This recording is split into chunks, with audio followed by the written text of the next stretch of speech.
Feels so weird. It's me again. Hello, nice to see you. It's been a while. I am sitting here in my living room talking to myself on camera in the middle of the day. My kids are not napping. They're not watching TV. They are playing in my backyard with the babysitter. I decided a few weeks ago that I was going to talk to one of the 12-year-old girls in my neighborhood and see if she would be willing to come once a week for 3 hours a day to play with my kids in the backyard. So I could make videos, so I could edit videos, so I could clean my house, so I could just breathe. I'm just going to go into it and I'm probably going to cry, so buckle up. Motherhood is wonderful. It is everything that I ever thought it would be, everything I ever wanted it to be. And I love raising my children and having them with me and being home every single day with them so much. Motherhood is also very hard.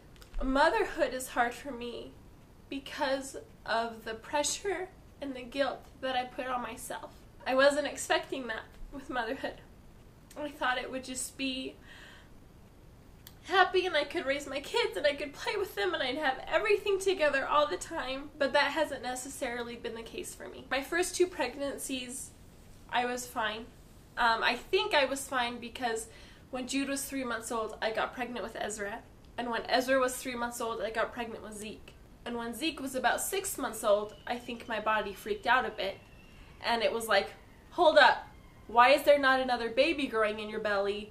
I literally do not know what to do now. For those first 6 months, I was so good. I was exercising semi-regularly. My house was clean. I had things together. I felt happy and high and good. And then about 6 months postpartum, I started having a harder time feeling happy and staying happy. I didn't realize that I had depression because I was able to get up every single morning. And because I was able to get dressed, I was able to put on makeup, I was able to get my kids ready, I was able to interact with them, and I was able to get things done. I wasn't always sad, I was angry a lot of the time. And I had very short patience with my kids, with myself. And there were so many nights that I would just be curled up on the couch or in the bed crying. Corey would hold me while I cried. He would ask me how I was feeling. And all I could say was, I don't feel anything. So I went to see a therapist last October, and one of the first things she asked was if I had gone to get a physical, because I had basically been pregnant nonstop for 3 years. My chemicals, my hormones, everything could be out of whack and out of balance, so she suggested I go see a doctor. So I went to get a physical, because it'd been a good 4 years since I had an actual not pregnant body check. Tried to address the issue. I was scared. It was very hard for me to admit that something was wrong, and that something was wrong with me, and that I didn't know how to fix it. As a mom, all I ever want to do is fix things. If my kids are hurt, if my kids are sad, if my kids are sick, I just want to fix it. And it was so hard for me to not know how to fix this. So I was talking with a doctor, and she was just kind of writing things down, and she said, well, everything looks good. And then I said, but why am I so mad all the time? So she went to go get me some information about some medication we talked about. And I looked, and you know how doctors always have pieces of paper stuck up on their walls? And I saw a piece of paper, and it said, are you ... with like a picture of a brain or one of those slumped down people. I can't remember what it was. Angry, upset, frustrated, sad, lonely. And it listed all of these things that I had felt. And then at the bottom it said, you might be suffering from depression. And something clicked in my brain, and I thought, oh my goodness, that's me. And I wish I had seen that sign 6 months before, because in my mind, and what I see on TV or in commercials or what you mostly hear about, is the type of depression that is so debilitating that you cannot get up. That the only option to you is ending your life. And I didn't feel that. I just kept thinking, it's not that bad. I'm just upset. I'm just frustrated. It's just really hard right now. Once I get past this, once they get a little older, it'll be okay. And that sign that day helped me realize that, and I don't know why it took me so long, but my depression didn't have to fit in this box that I thought depression was. So I got on some medication. I felt better. I felt like I was more in tune. I felt like I was coming back. And I took it every day. I took it at the same time every single day, just like I was supposed to. And then 4 months after I had started, all those feelings came back. And it hurt even worse because when you have been able to feel pure happiness again, having a hard day is really hard because you fall harder and it hurts more because you know what you can have and you know what you have had and you know how wonderful it is. It made me angrier. Like, why can't I just be happy again? Why can't I just get it together? What is wrong with me?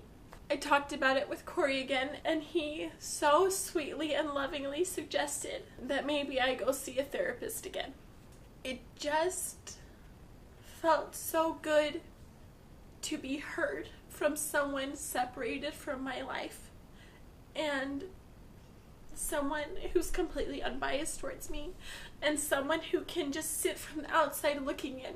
I talked about how it's just so hard with the kids sometimes.